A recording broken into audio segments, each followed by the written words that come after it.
Hi, Chef Jody. How are you? Hi, how are you, Candace? Doing great, thanks. Great to be with you this morning. It's great to be here. So, what's the secret to cooking or grilling up a great tailgate meal? Oh, man. Well, the first thing to remember is that this is supposed to be fun. This is a party. You are celebrating. You're celebrating your team. And I like to say that team stands for, when it comes to tailgating, T is travel ready. Make sure that everything is ready for travel. You got big coolers.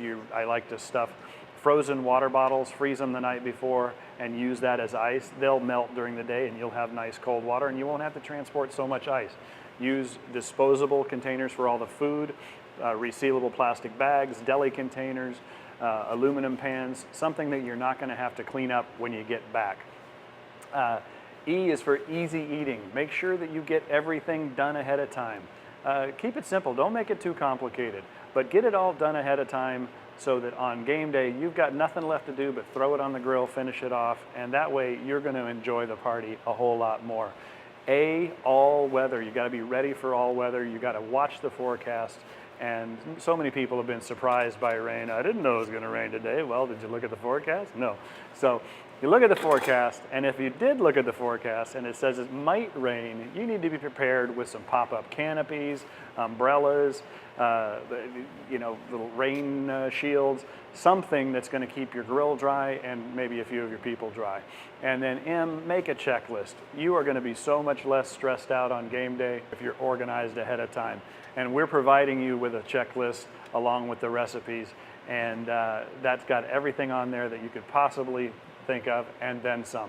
So be organized and remember to have fun. And I hear you have some delicious recipes to share with us today. Well, one of the things that I like to do is I always maintain party readiness myself. And for me, that means in my cabinet at home, I've always got some Tostitos tortilla chips and my favorite salsa.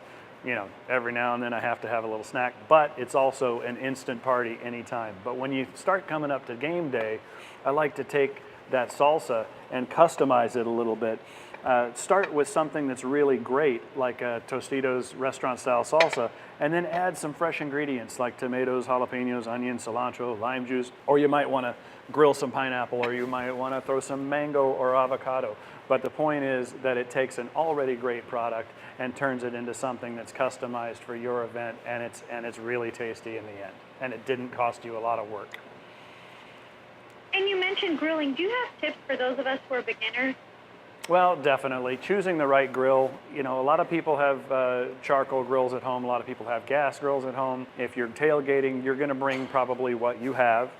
But if you're trying to decide on which grill, if you don't have a lot of experience, I'm going to steer you towards gas because it's easier to regulate. You don't end up with hot spots that can cause some problems when you're grilling. And you might not know how to deal with those hot spots. If you're less experienced, go with gas. If you're more experienced, it's your choice. Gas is easier to clean, easier to start up.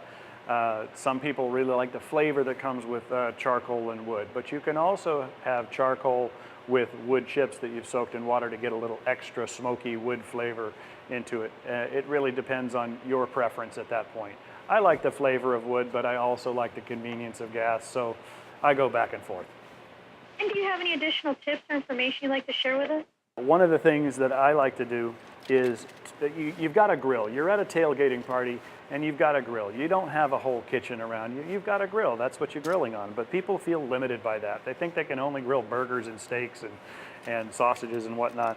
But you can grill quesadillas too. And what I've done is I took a little butter on the bottom of a tortilla, and I put that on a piece of aluminum foil, and I've topped it with cheese and some barbecue chicken. I just took a roasted chicken from the store, pulled the meat, mixed it with my favorite barbecue sauce, then a little onions, little green onions, maybe some jalapenos. But at this point, I really like to put, for this barbecue chicken, I like to put some Ruffles Smokehouse barbecue because you're tailgating. This is like a dude's event, and Ruffles is based around flavors that guys love. So I'm going to put these chips in here. I'm going to fold it over, mash it just a little bit, and then when you cut into it, you get that crunch. When they eat it, they get that crunch. Everybody's going to love it, and nobody thought you could grill a quesadilla.